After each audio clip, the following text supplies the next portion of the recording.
창세기 45장 9절부터 28절까지의 말씀입니다. 창세기 45장 9절부터 28절까지의 말씀입니다.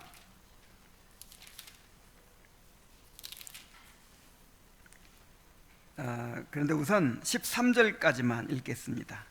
9절부터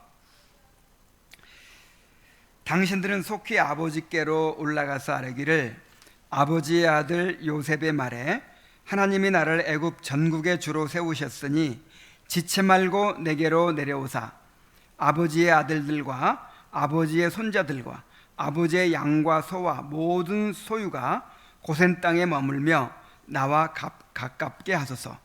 흉년이 아직 5해가 있으니 내가 거기서 아버지를 봉양하리이다. 아버지와 아버지의 가족과 아버지께 속한 모든 사람에게 부족함이 없도록 하겠나이다 하더라고 전하소서. 당신들의 눈과 내 아우 베냐민의 눈이 보는 바 당신들에게 이 말을 하는 것은 내 입이라. 당신들은 내가 애굽에서 누리는 영화와 당신들이 본 모든 것을 다 내 아버지께 아뢰고 속히 모시고 내려오소서 하며 자기 아우 베냐민의 목을 안고 우니 베냐민도 요셉의 목을 안고 우니라. 요셉이 또 형들과 입맞추며 안고 우니 형들이 그제서야 요셉과 말하니라. 여기까지만 읽겠습니다.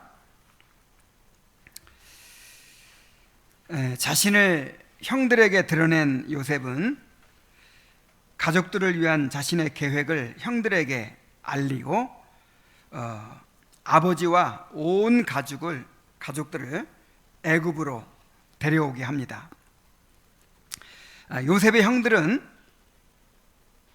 죄를 지어 벌을 받아 마땅한 사람들이었지만 모든 죄를 용서받고 요셉을 통해서 애굽에서 좋은 땅을 차지하고 애굽의 풍성한 자원을 누리게 되었습니다. 자, 이것은 자격 없는 우리가 그리스도로 말미암아 하나님의 모든 은혜를 풍성하게 누리게 되는 것을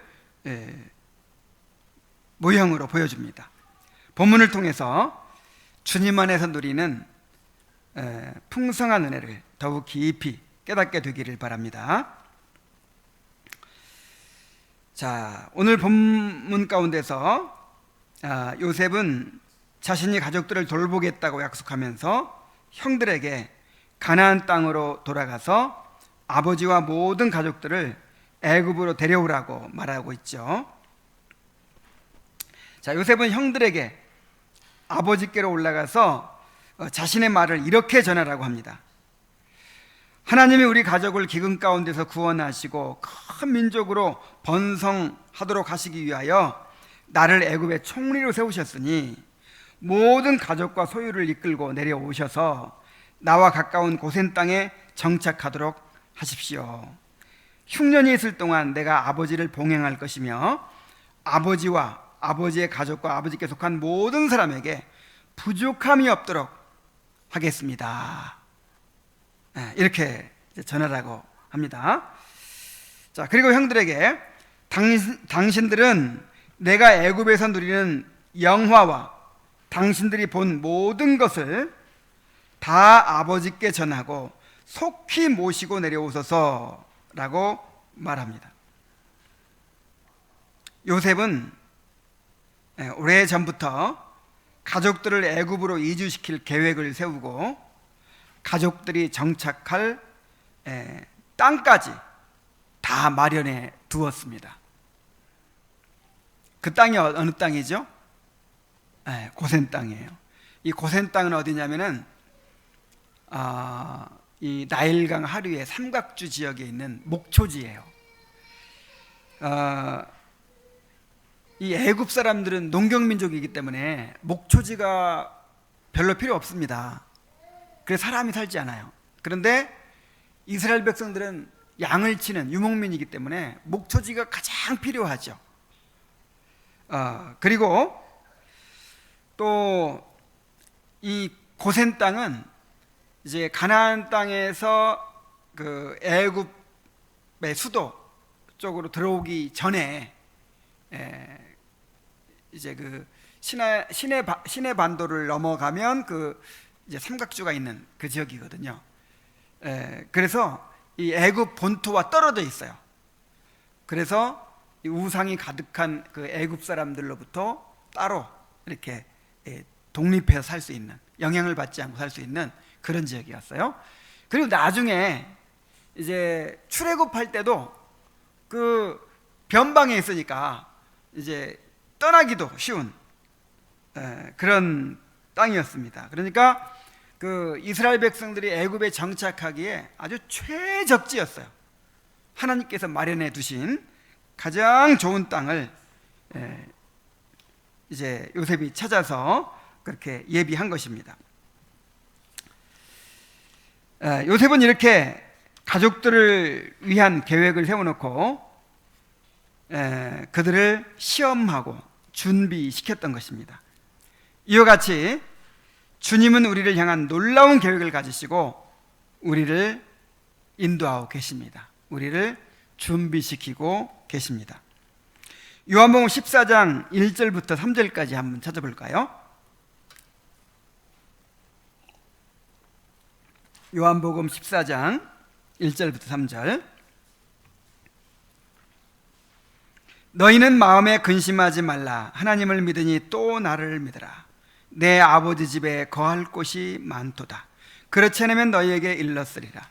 내가 너희를 위하여 처소를 예비하러 가노니 가서 너희를 위하여 처소를 예비하면 내가 다시 와서 너희를 내게로 영접하여 나 있는 곳에 너희도 있게 하리라.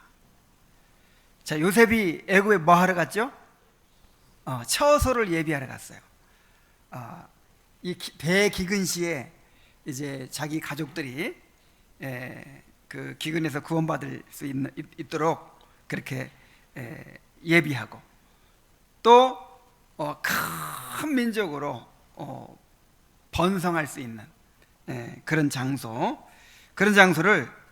예비하러 요셉이 간 것입니다. 그런 것처럼 우리 주님도 내가 너희를 위하여 처소를 예비하러 간다 그랬어요. 그래서 어떤 사람들은 지금 주님께서 천국에서 우리가 살 집을 짓고 계신다 막 그렇게 이야기하기도 하는데, 여기서 처소를 예비한다는 것은 그냥 비유적인 표현이죠. 뭐 하신다는 말씀이겠어요? 예수님께서 왜 하늘로 올라가셨죠? 이 높아지심의 사역을 위해서죠. 제사장으로서의 사역. 이 낮아지신 위치에서 자기 생명을 내어주어서 우리를 위하여 이루신 구속을 이제 높아지신 위치에서 하나님 보좌 우편에서 이제 택한 자들에게 적용하고 계시는 것입니다. 다시 말해서 우리의 구원을 완성하고 계시는 거예요.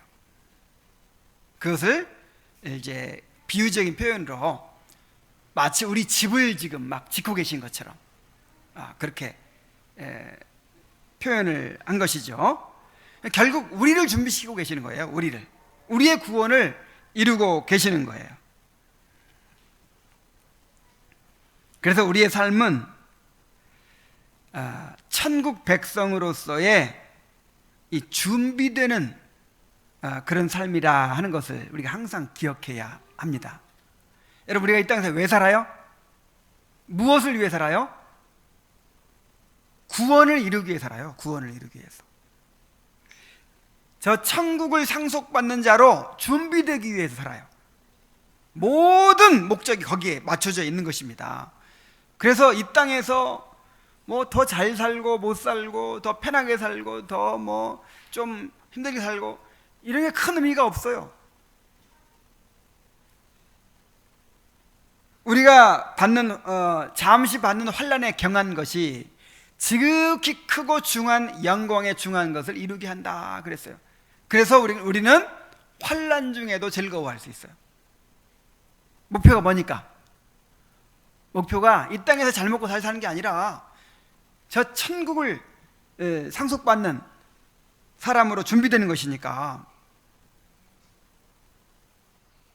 그 목적을 우리가 바라보고 그 목적에 초점을 맞추고 살아야 된다고 하는 것입니다. 자, 요셉은 이렇게 이야기하고 나서 베냐민으로부터 시작하여 한 사람 한 사람 인사를 나누었습니다. 자, 14절에 보면요, 자기 아우 베냐민의 목을 안고 우니 베냐민도 요셉의 목을 안고 우니라. 요셉이 또 형들과 입맞추며 안고 우니 형들이 그제서야 요셉과 말하니라 그랬어요. 자, 요셉은 맨 먼저 베냐민의 목을 안고 울었습니다. 요셉이 노예로 팔려갈 때 17세였고 베냐민은 그때 까난 아이였어요.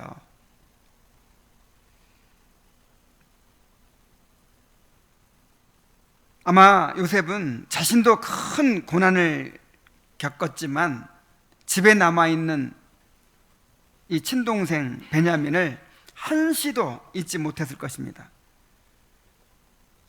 형들이 자기도 미워하고 시기하고 노예로 팔아버렸잖아요. 그런데 그 어린 동생이 이제 그 포악한 형들 틈에서 자라고 있는데 엄마도 안 계시잖아요. 엄마도 없이 아버지는 다 늙었고 그 포악한 형들 사이에서 자기의 그 어린 동생이 자라고 있다는 걸 생각할 때 얼마나 마음이 아팠을까요? 마음이 놓이지 않았을 거예요. 한시도 잊지 못했을 것입니다. 그런데 그 동생이 어엿한 성인이 되어서 자기 앞에 서 있습니다. 그는 감정이 북받쳐서 동생을 얼싸안고 울었습니다. 그리고 나서 형들과도 한 사람 한 사람씩 입을 맞추고 서로 얼싸안고 울었습니다. 자, 이러한 행위는 진정으로 형들을 용서하고 이제 사랑한다는 것을 행동으로 나타내 준 거예요. 여러분, 감정이 있으면요 이게 안 돼요. 서로 막 포옹하라고 해도 그냥 뻣뻣하게 얘기하잖아요. 근데 한 사람 한 사람 얼싸안고 진정으로 그 사랑의 눈물을 흘리는 거예요. 요셉의 용서와 사랑을 확인한 형들은 그제서야 두려움에서 벗어나서 요셉에게 말하기 시작합니다. 이제 요셉과 화목이 이루어진 것이죠. 그 전까지는 언제 보복을 당하게 될지, 언제 자기들의 죄값을 받게 될지 얼마나 두려웠겠어요. 근데 이제 죄사함을 받은 거죠. 그리고 화목하게 된 것이죠. 자, 이 모습은 회개한 자들이 죄사함을 받고 하나님과 화목을 누리게 되는 것을 보여줍니다. 우리는 경건하지 않은 자들이요, 죄인들이요, 원수된 자들이었습니다. 영원히 형벌을 받아야 마땅한 자들이었습니다. 그러나 그리스도를 믿음으로 말미암아 값없이 의롭다 하심을 받고 하나님과 화평을 누리게 되었습니다. 우리를 향한 하나님의 진노가 그치고 우리는 은혜의 보좌 앞에 담대히 나아갈 수가 있게 되었습니다. 하나님은 우리를 두 팔 벌려 안아주시고 우리에게 그리스도 안에서 마련하신 모든 은혜를 누리게 하십니다. 우리가 그리스도를 믿음으로 의롭다 하심을 받았으니 하나님으로 더불어 화평을 누립니다. 그 화평을, 또 은혜에 들어감을 풍성히 누리게 되시기를 바랍니다. 자, 바로는 이 소식을 들었어요.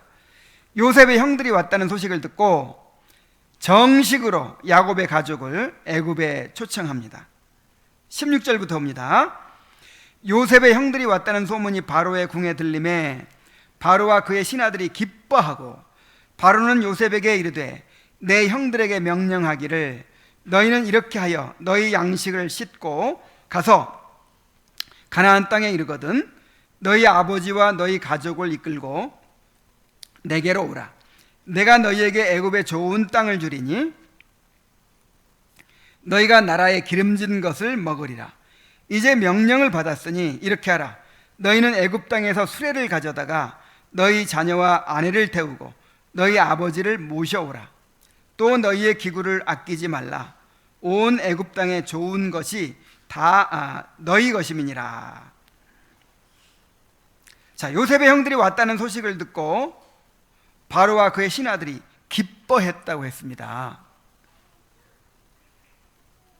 사실 요셉의 가족들이 애굽 땅에 오는 것이 바로와 그의 신하들에게 기쁨이 될 것이 아무것도 없죠. 애굽인들은 유목민들을 아주 부정하게 여기고 혐오했습니다.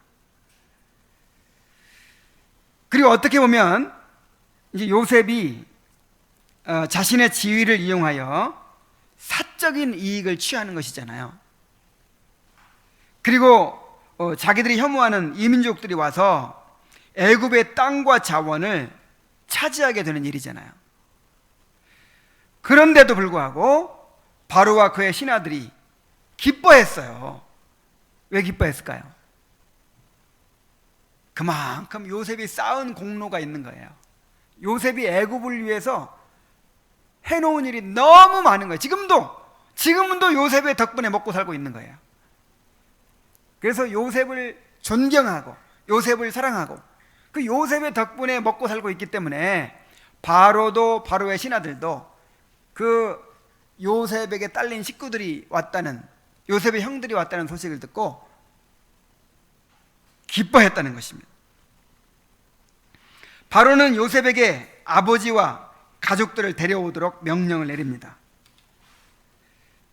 바로는 요셉의 형들에게 너희 아버지와 너희 가족을 이끌고 내게로 오라.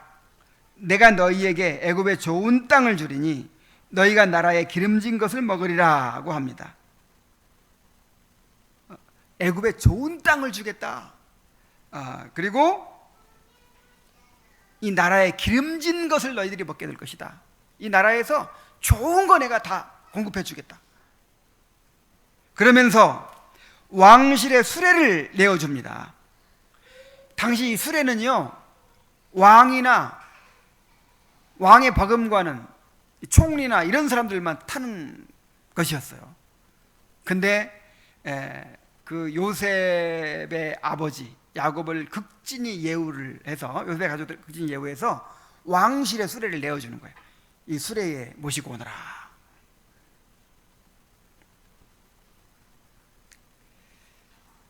바로가 얼마나 야곱의 가족들을 극진히 대우하고 있는지를 알 수 있습니다. 그리고 가나안 땅에 있는 소유물들을 이제 아까워해가지고 미련이 남아서 망설일 수도 있잖아요. 내가 어떻게 모아놓은 건데 이런 걸 다 버리고 가나 하면서 이제 망설일 수도 있잖아요. 그래서 또 너희의 기구를 아끼지 말라. 온 애굽 땅에 좋은 것이 다 너희 것임이니라. 그러니까 지금 그 여기서 기구라고 하는 거는 야곱의 가족들이 가나안 땅에서 소유하고 있는 모든 것들을 말하는 거예요. 그거 아까워하지 말고 그냥 다 버리고 와. 버리고 이 애굽 땅에서 좋은 거 다 줄 테니까 다 버리고 와라. 뭐 이런 뜻이죠.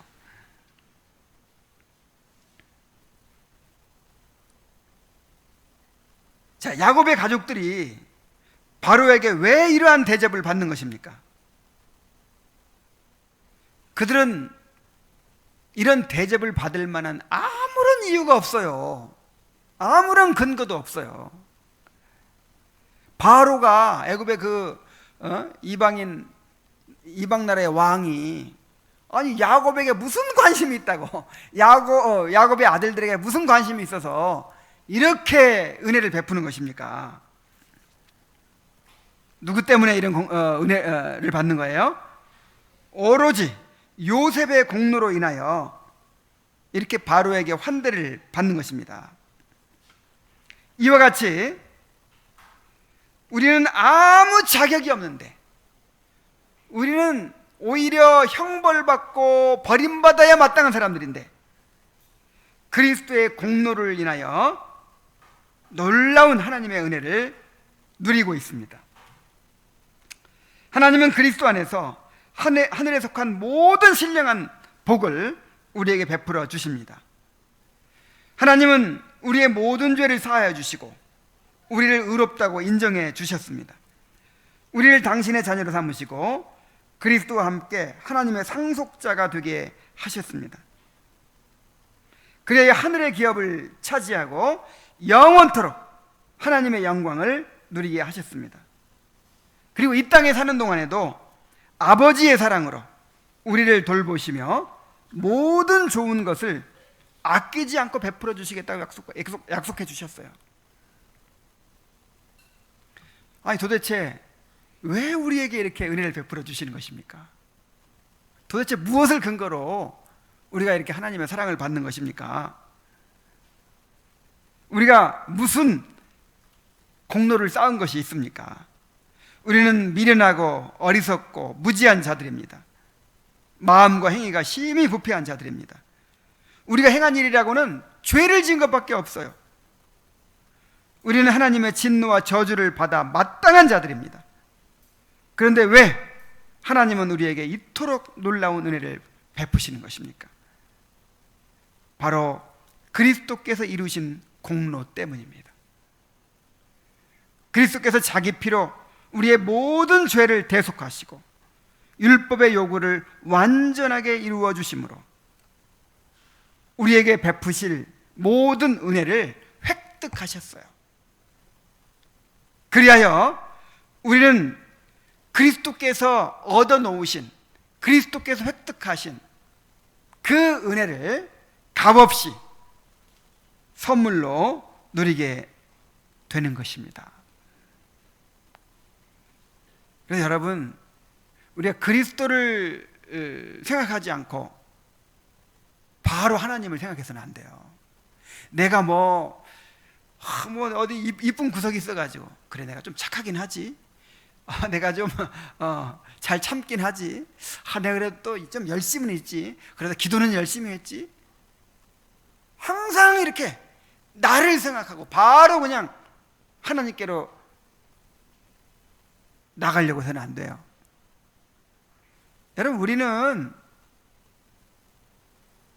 하나님께 아무것도 받을 자격이 없어요. 예수 그리스도께서 우리를 위하여 자기 목숨을 바치시고 십자가에서 우리 죄를 다 대속해 주심으로 또 우리를 위해서 율법을 완전하게 이루시고 공로를 쌓으심으로써 그 예수 그리스도의 공로 때문에 우리가 모든 은혜를 누리는 것입니다. 이 땅에서 살아가면서 누리는 일반 은혜조차도 다 예수 그리스도의 공로로 인하여 온 것이에요.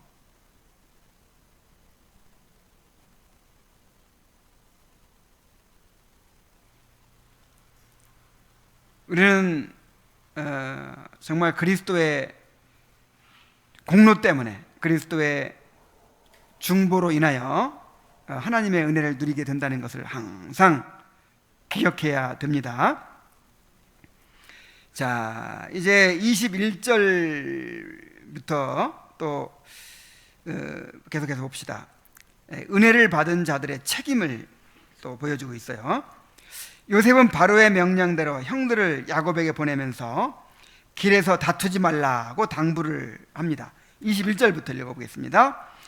이스라엘의 아들들이 그대로 할세 요셉이 바로의 명령대로 그들에게 수레를 주고 길 양식을 주며 또 그들에게 다 각기 옷 한 벌씩 주되 베냐민에게는 은 300과 옷 5벌을 주고 그가 또 이와 같이 그 아버지에게 보내되 순나기 10필에 애굽의 아름다운 물품을 실리고 암나기 10필에는 아버지에게 길에서 드릴 곡식과 떡과 양식을 실리고 이에 형들을 돌려보내며 그들에게 이르되 당신들은 길에서 다투지 말라 하였더라. 자, 요셉은 바로의 명령대로 이제 왕실의 수레를 형들에게 내어주면서 길에서 먹을 양식을 주고 또한 그들에게 옷까지 마련을 해줍니다. 그냥 갔다 오면 되는 건데 옷까지 마련해줘. 옷까지. 베냐민에게는 옷을 5벌이나 줍니다.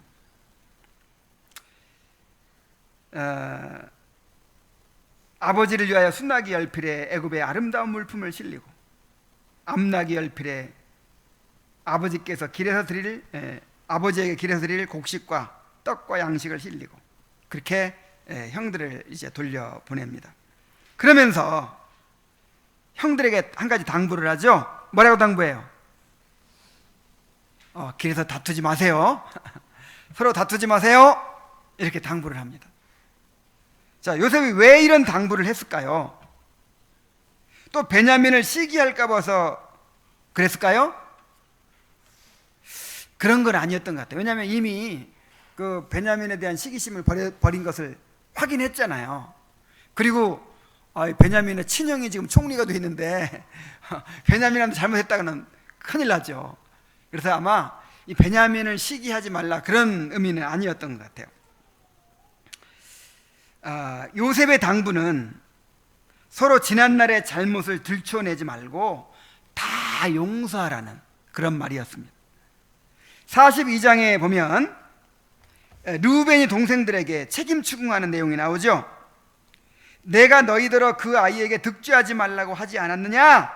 그래도 너희가 듣지 아니하였느니라 하면서 책임을 추궁한 적이 있었어요.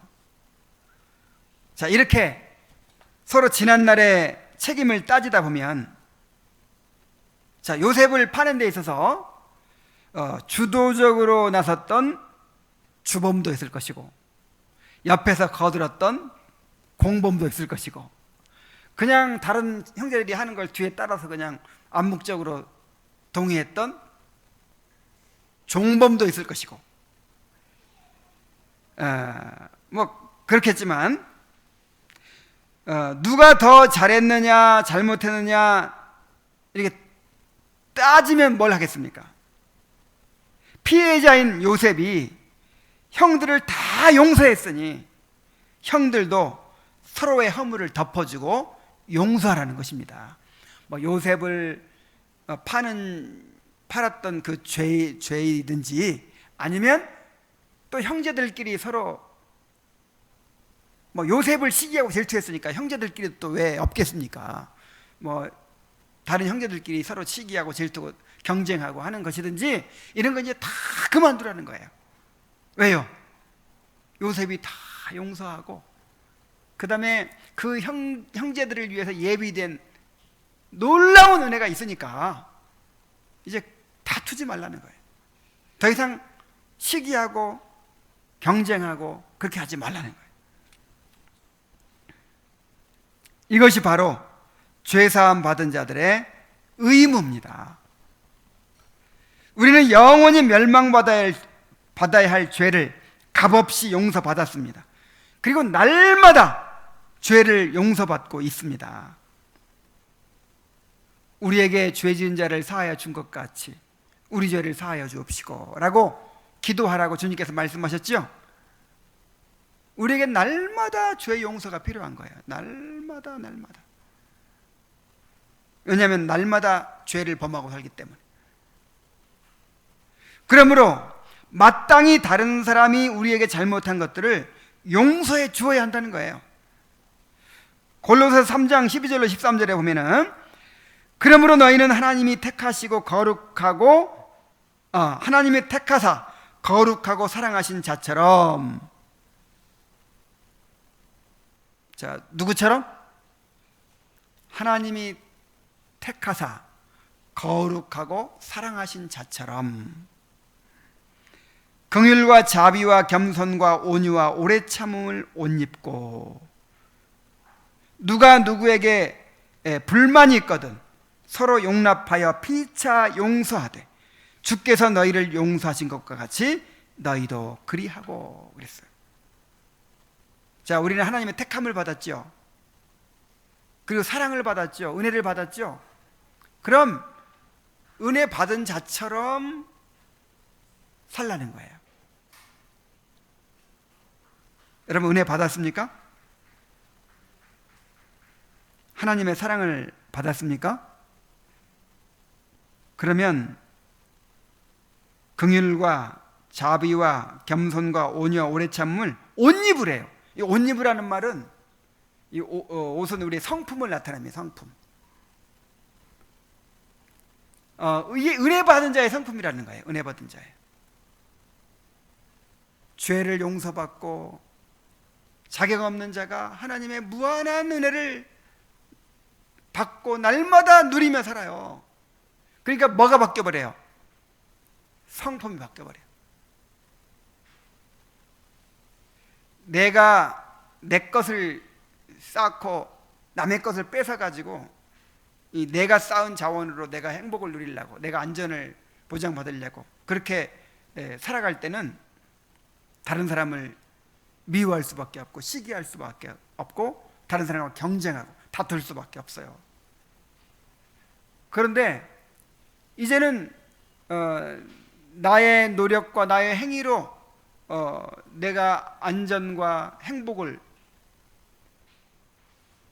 이루어내는 것이 아니라 하나님께서 은혜로 우리를 지켜주시고 또 우리의 행복을, 우리의 구원과 행복을 책임져 주십니다.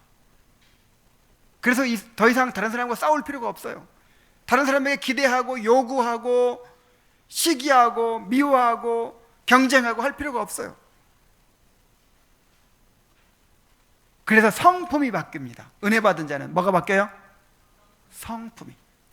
은혜를 받으면요, 우리의 본성이 바뀌고 성품이 바뀌게 돼 있어요.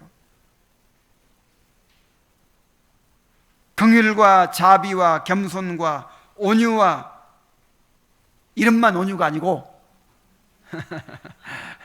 성품이 온유가 돼야지. 성품이 이것을 어떻게 하라고요? 옷 입으라고요. 이것이 우리의 특징이 돼야 돼요. 성품이 돼야 돼요. 그리고 누가 누구에게 불만이 있거든 서로 용납하여 피차 용서하되 주께서 너희를 용서하신 것 같이 너희도 그리하라 그랬어요. 여러분, 다른 사람들은 불만이 많죠? 가족들을 생각해도 불만이 있죠? 교회 안에서도 막 다른 사람에게 불만이 있죠? 목사한테도 불만이 있죠? 자, 불만이 있거든 어떻게 하라 그랬어요? 서로 용납하여 피차 용서하라고요. 누가 하신 것처럼? 주께서 우리를 용서하신 것처럼 그렇게 하라고요. 또 에베소 4장 32절에 보면은 서로 친절하게 하며 불쌍히 여기며 서로 용서하기를 하나님이 그리스도 안에서 너희를 용서하신 것 같이 하라. 용서를 경험한 사람, 용서를 날마다 누리며 사는 사람은요, 다른 사람에게 친절하게 할 수밖에 없어요. 불쌍히 여길 수밖에 없어요. 그리고 하나님께서 나를 용서하신 그 용서를 또 다른 사람에게 흘려보낼 수밖에 없습니다. 그런데 예수님을 믿는다고 하면서도 조금 더 용서하지 못하고, 하여간 조그만 문제도 그냥 넘어가지 못하고 잘잘못 따지고 그렇게 빡빡해지는 사람들이 있어요. 예수를 오래 믿을수록 너그러워져야 됩니다. 맞습니까? 예수를 오래 믿을수록 갈수록 너그러워져야 돼요. 갈수록 더 포용적이 돼야 되고, 갈수록 남의 허물을 덮어주는 사람이 돼야 돼요. 근데 이상하게 예수를 오래 믿을수록 점점 그냥 판단력이 늘어 비판을 기가 막히게 잘하고 그냥 아유, 술도 안 먹으니까 맨정신으로 그냥 잘 따지고 그냥 조금 더 손해 안 보려고 하고 막 아유. 그래서 여러분이 가끔 이런 소리 듣지 않아요? 교인들 상대하기가 더 힘들어. 그 말까지는 괜찮은데 아이고, 목사 상대하기가 힘들다는 말. 진짜 목사들이요, 정보가 굉장히 많아요.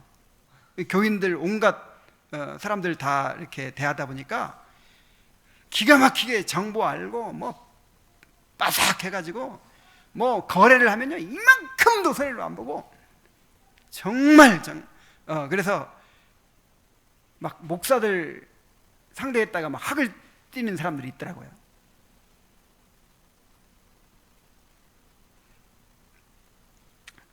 자, 이런 것은요, 지금 이게 뭡니까? 이 은혜를 누리지 못하고 있다는 증거예요. 그죠? 이 은혜를 많이 받으면, 여러분, 갑자기 막 돈이 많이 생기면 당연히 어떻게 하게 돼 있어요? 막 쓰게 돼 있잖아요. 그죠? 은혜를 막 받으면 그 은혜가 흘러가게 돼 있어요. 그런데 그렇게 빡빡하고 인색하고 그냥 녹슨 기계처럼 그냥 이만큼도 그렇게 용납하지 않고 손해보지 않고, 야, 정말 이게 뭡니까? 이것은요, 자신의 죄를 깨닫지 못하고 있다는 것을 의미합니다. 진정한 회개가 없다는 것을 보여주는 거예요. 자신이 얼마나 큰 죄인인지를 안다면, 그리고 그 죄를 용서하신 것을 경험하고 산다면 어떻게 다른 사람의 죄가 그렇게 크게 보일 수 있겠습니까? 어떻게 다른 사람을 함부로 판단하고 정죄할 수가 있겠습니까? 우리 교회는 이제 그런 분들이 없는 것 같아요. 근데 제가 항상 이 갈등 중인 부부들 상담하느라고 정말 에너지를 많이 썼어요. 옛날엔 상대방이 문제라는 거야. 실제 문제이기도 해요. 그런데 상대방이 문제라고 생각하고 그렇게 불평하고 원망하고 그런 사람은요, 자기 문제는 못 봐요. 내가 원망하고 불평하고 있는 동안 사랑이 가겠어요, 안 가겠어요? 찬바람이 씩씩 돌고 그냥 그 상대방은 얼마나 살맛 안 나겠어요. 늘 나를 못마땅해 하고 나를 미워하고 나 때문에 못 살겠다고 하고. 아니, 나 때문에 못 살겠다는 사람하고 함께 살아보세요. 얼마나 상대방이 힘들까요? 그건 전혀 생각하지 않아요. 자기가 피해를 당하고 자기를 힘들게 했다는 거야. 이 해결이 안 돼, 문제가. 여러분, 상대방의 죄는 하나님께 맡기고 일단 내 죄부터 회개해야죠. 내 죄를 깨닫고 회개하고 하다 보면은, 그래서 하나님의 용서를 경험하면요, 상대방을 용서할 수 있어요. 그래서 아무리 상대방이 그렇게 속을 썩이고 문제를 일으키고 나를 힘들게 하고, 정말 아무리 그래도 계속해서 끊임없이 그렇게 원망하고 불평하고 그렇게 참 미워하고 그러고 있는 것은요, 이거는 본인에게도 문제가 있다는 걸 분명히 알아야 됩니다. 자신의 죄를 깨닫지 못하고 회개하지 못하고.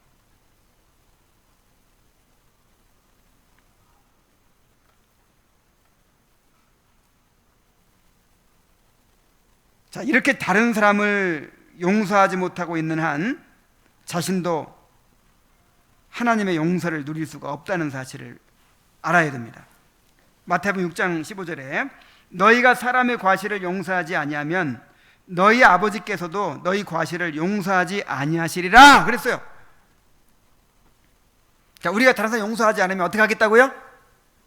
하나님도 우리를 용서하지 않겠다는 거예요. 자, 이 말은 우리가 다른 사람을 용서하는 것을 근거로 해가지고 우리를 용서해 주시겠다 그런 뜻이 아니고, 하나님은 우리를 값없이 용서해 주시지만 우리가 다른 사람을 용서하지 않는 것으로 인해서 그 용서를 누리지 못한다는 거예요.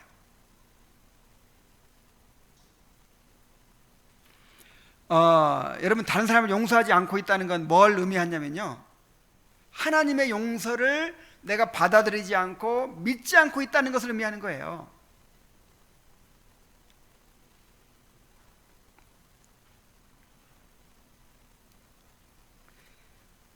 1만 달란트 탕감 받은 사람이 1만 달란트면 뭐 헤아릴 수 없는, 그러니까 1만 달란트가 의미하는 게 뭐냐면 도저히 내 힘으로 갚을 수 없는 빚이에요. 내 힘으로 갚기에 불가능한 빚. 이 빚을 진 사람이 탕감을 받았어요. 그런데 길을 가다가 500데나리온, 500데나리온은 뭐 1만 달란트에 비하면 거의 뭐 그냥 껌값이죠. 뭐 작은 돈은 아니지만 능히 갚을 수 있는 그런 돈이죠. 500데나리온 빚진 사람을 만났어요. 근데 멱살을 잡고 너 왜 내 돈 안 갚아? 하고 추궁하는 거예요. 그 친구가 제발 좀 봐달라고, 내가 나중에 갚을 테니까 제발 좀 봐달라고. 근데 기어이 너 내 돈 갚기 전까지는 용서할 수가 없다. 그리고는 그 사람을 감옥에 가두었잖아요. 이 소식을 이제 1만 달러 탕감해준 임금님이 들었어요. 분노했습니다. 내가 너의 빚을 탕감해 준 것 같이 너도 마땅히 내 동료의 빚을 탕감해 주는 것이 마땅치 아니하냐. 자, 왜 이렇게 임금이 화가 났을까요? 왜 이렇게 분노했을까요? 자기가 1만 달러 탕감해 준 것이 의미가 없어졌잖아요. 탕감해 주나 안 주나 똑같잖아요. 말하자면 우리가 다른 사람을 용서하지 않고 있는 것은 하나님이 나를 용서해 주신 것을 인정하지 않는 행위라 이 말이에요. 그거를 받아들이지 않고 있는 행위라 이 말이에요. 그러니까 내 죄를 진정으로 회개하지도 않았을 뿐만 아니라 하나님의 용서를 진정으로 받아들이지 않고 있다는 것이란 말이죠. 내가 다른 사람을 용서하지 못하고 있는 것은.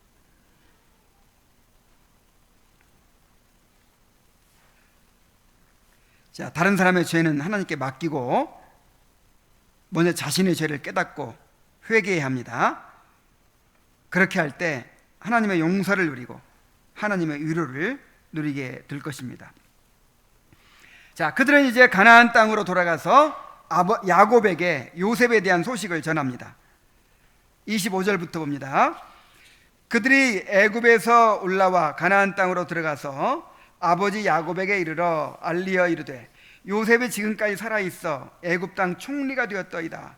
야곱이 그들의 말을 믿지 못하여 어리둥절하더니 그들이 또 요셉이 자기들에게 부탁한 모든 말로 그에게 말하며 그들의 아버지 야곱은 요셉이 자기를 태우려고 보낸 수레를 보고서야 기운이 소생한지라 이스라엘에 이르되 조카도다. 내 아들 요셉이 지금까지 살아있으니 내가 죽기 전에 가서 그를 보리라 하니. 야곱은 집에서 마음 졸이며 기다렸을 거예요. 왜요? 베냐민을 보냈잖아요. 요셉을 잃어버렸는데 이제 하나 남은 베냐민 잃어버리면 어떻게 하나. 안전하게 건강하게 돌아와야 될 텐데 하면서 그냥 노심초사하면서 기다립니다. 그런데 요셉의 형들이 막 돌아오더니 아버지 하고 막 흥분해가지고 요셉이 살아있습니다. 요셉이 애굽의 총리가 되어 있습니다. 이렇게 얘기하는 거야. 그러니까 이 기력이 약한 이 노인이 그 말을, 너무 충격적인 말을 들어가지고는 정신이 나가버렸어요. 어리둥절했다 이 말은 기절했다 이 말이에요. 맥이 풀리고 갑자기 힘을 잃고 이렇게 기절을 했다는 말이에요.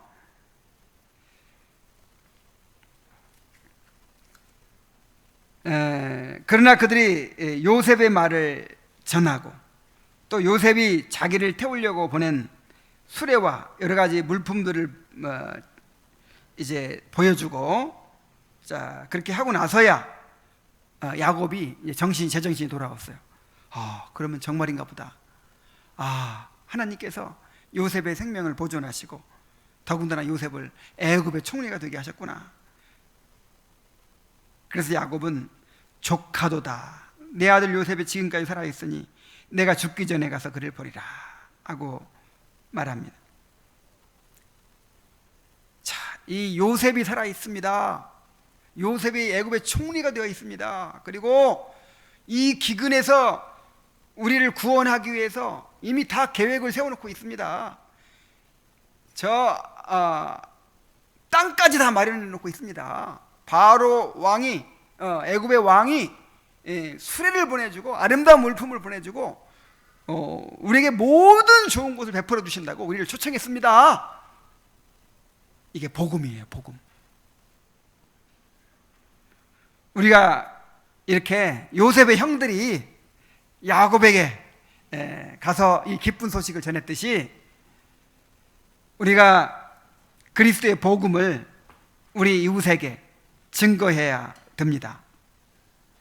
그리스도의 고난과 부활을 통해서 이루신 구원의 은혜를 증거해야 합니다.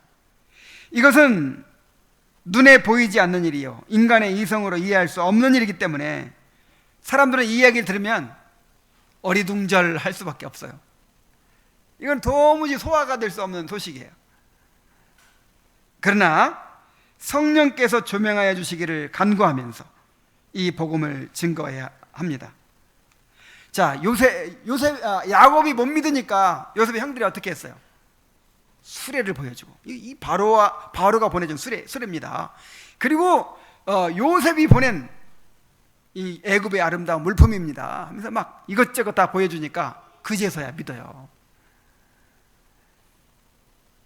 우리도 주님께 받은 놀라운 은혜들을 사람들에게 드러냄으로써 주님을 증거해야 합니다. 이제 결론을 맺겠습니다.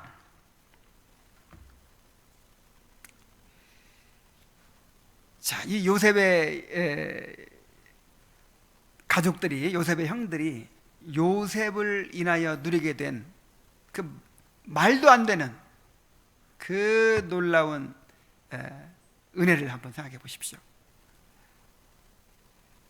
이보다 비교할 수 없는 무한한 복락을 자격 없는 우리가 그리스도로 인하여 누리게 되었습니다. 우리는 이 놀라운 은혜를 누리며 삽니다. 그러므로 은혜 받은 자로서 살아야 합니다. 은혜 받은 자로서 그 은혜를 다른 사람들에게 드러내고 흘려보내면서, 그리고 그 은혜를 증거하면서 은혜 받은 자로서 살아야 될 줄로 믿습니다. 기도하겠습니다. 하나님 아버지, 이 요셉의 이야기를 통해서 예수 그리스도를 통해서 우리가 누리게 된 이 놀라운 은혜를 보게 하시니 감사드립니다. 하나님 아버지, 요셉의 이야기도 이토록 놀라운데 우리가 지금 경험하고 있는 이 구원의 경험은 얼마나 놀라운 것입니까? 아버지 하나님, 이 은혜를 더욱 깊이 깨닫게 하여 주시옵소서.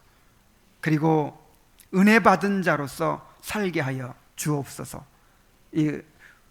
우리 이웃들에게 은혜를 베풀며, 그리고 주님의 이 놀라운 은혜를 증거하며 살 수 있도록 인도하여 주시옵소서. 예수님의 이름으로 기도하옵나이다. 아멘.